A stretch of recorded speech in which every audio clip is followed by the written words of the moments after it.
beda wali dilayatku para kiai ahli Allah seri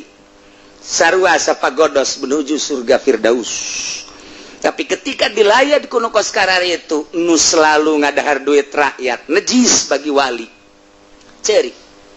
urang datang teu ka kos kitu mulai ku ari tah ragap dada urang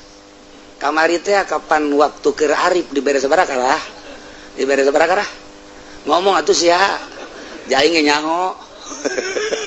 komo keur WH dibere sabaraha racun duit rakyat kadeleuna duit padahal getih rakyat tempelkeun ku urang di pondok pesantren hangru ka ambeun ieu lah keur carita hakikat nyahoeun wali mah ieu makna ieu hisi ieu makna ieu hisi dijelaskeun secara hakikat. Ih leuwih jero deui ieu ucapan Ki Junaidil Baghdadi ta ieu istimewa jasa ieu wa qala al Junaid cek Ki Junaid radhiyallahu wa anhu lilladzi gola kajelema muridna anu ngomong alhamdulillah tadi teruskan maka Rabbil alamin geus bae alhamdulillah